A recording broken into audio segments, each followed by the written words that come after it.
All right, so I have my big paper, and what we're gonna do is we're gonna use our Sharpie and start right in the middle of your paper. So I want you to put your hand right in the middle of your paper, and we're gonna make a square that's about the same size as your hand. So look at your hand, okay?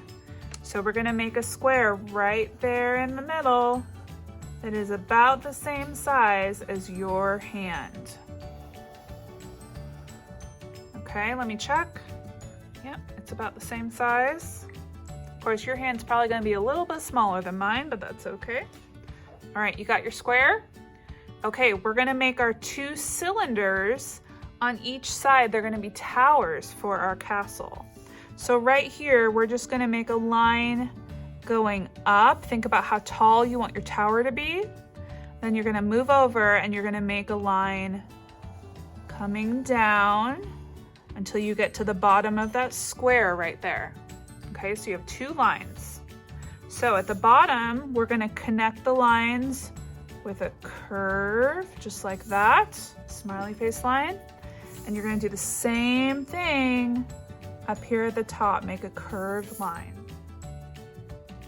Good job. Okay, so let's do the other tower now. Same thing.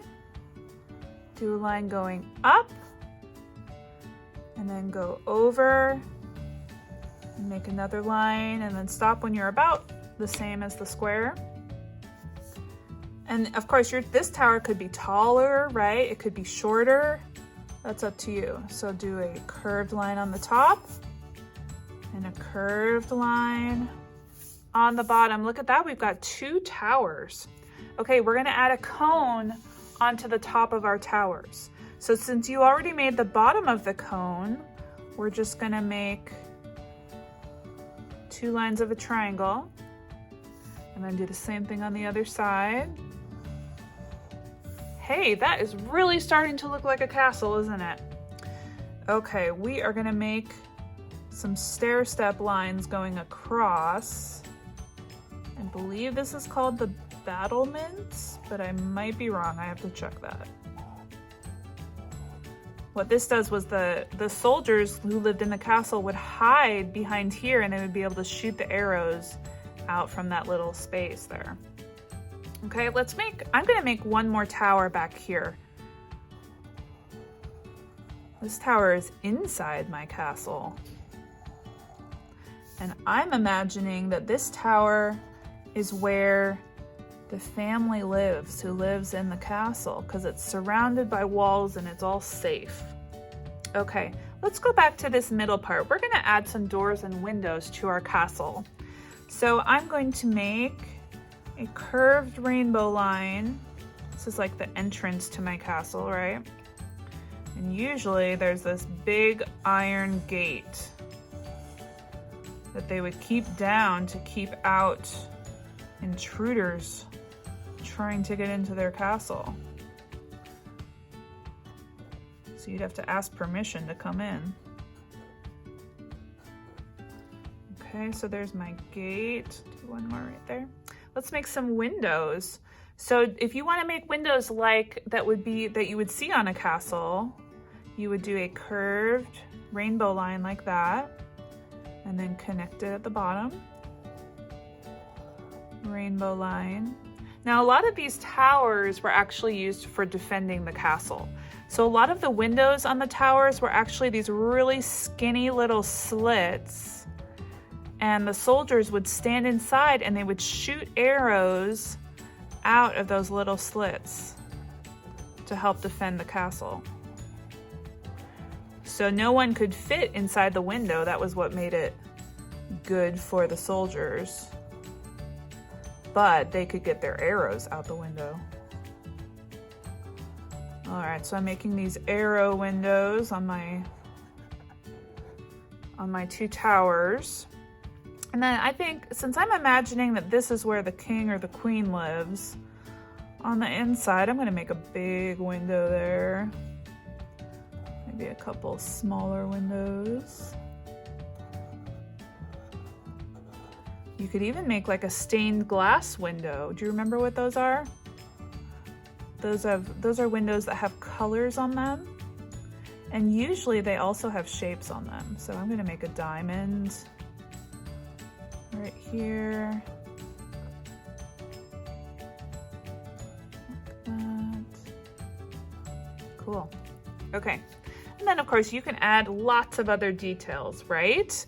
Like maybe you want to have some lines on your window. Like it looks like there's glass on it. Maybe you want to add some lines onto your roof.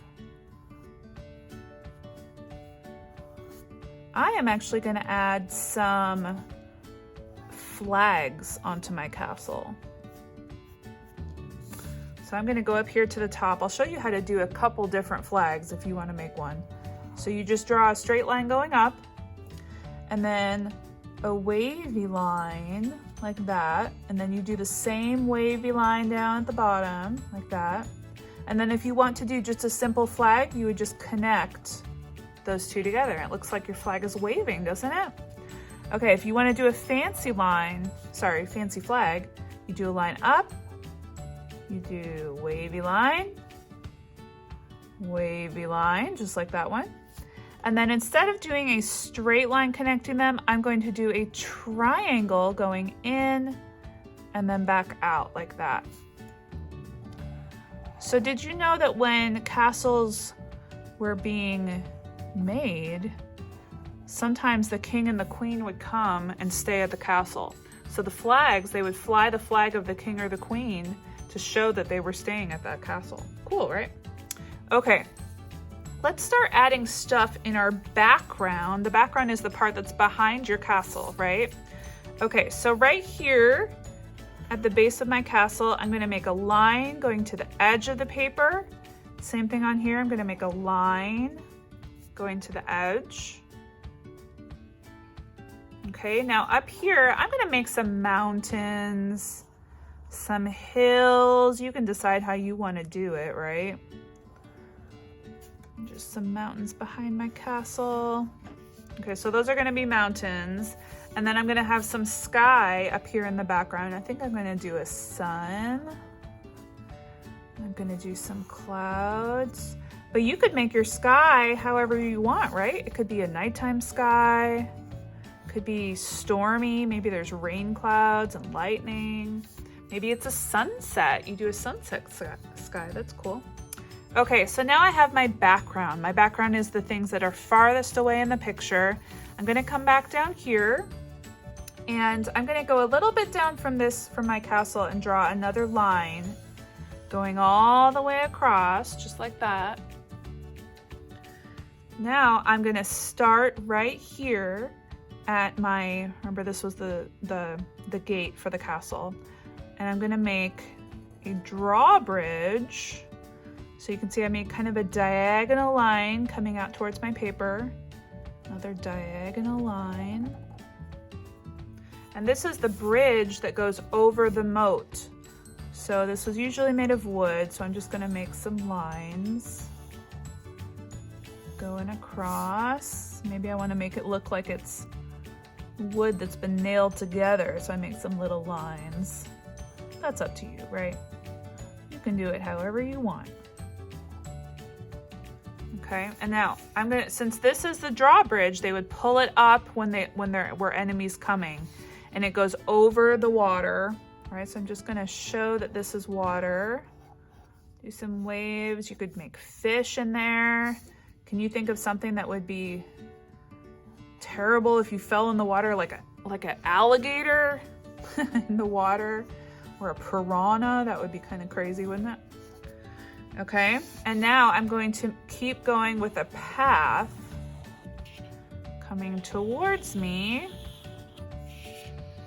I'm imagining this is a dirt path, so I'm going to add some little dirt specks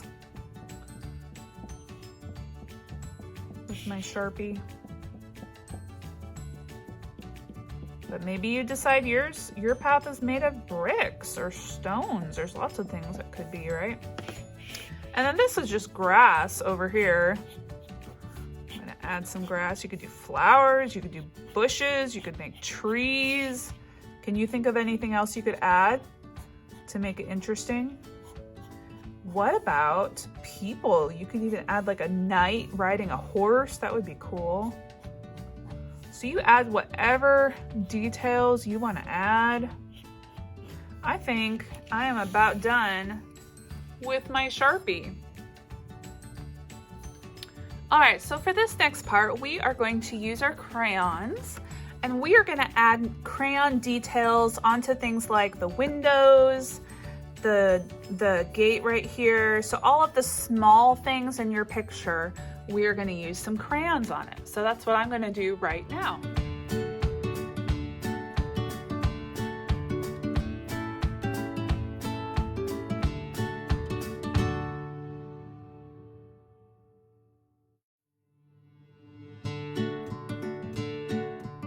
All right, so I think I have all my details that I wanted to do, all of my small things. Now, of course, if you had things like fish in your water, you might want to color those with the crayons, or if you had any other things in your foreground, this is called foreground, it's in the front, you might want to also color those with the crayons. So we're going to be painting today, but it's going to be a little bit different because we're going to use markers to paint our picture. So you're gonna need, excuse me, you're gonna need washable markers. That's the thing that are going to work for this project. So you can see my box says washable, so I know they're ready. So I'm just gonna take these out of my box so I can see the colors. All right.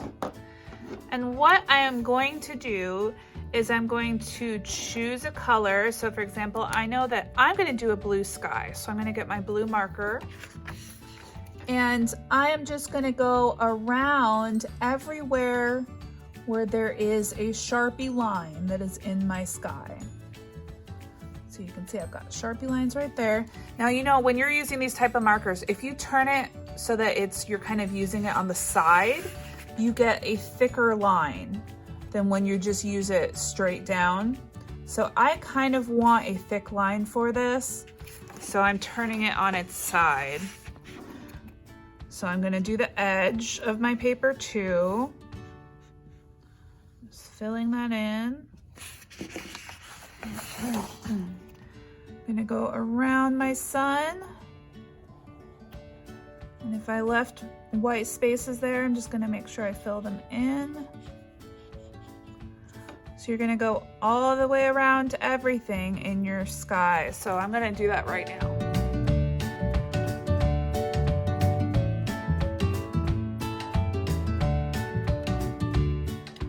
All right, so you can see I went around all of my shapes with my blue color. That took a little bit of patience, didn't it?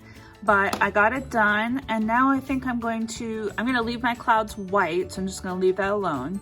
And now I'm going to do my castle, and I think I'm gonna use some brown for my roofs. Now, of course, you could make your castle any color, right? I'm doing it a little bit more of a realistic color. And I think I actually have gray and black, so I think I'll use both of those on my castle itself. Almost done with the roofs. Okay, so I went on the outside of my, do you remember what these are called? Your cone, right? Okay, so now I'm gonna do my castle, and I'm gonna use black and gray, but you use whatever colors you want to use.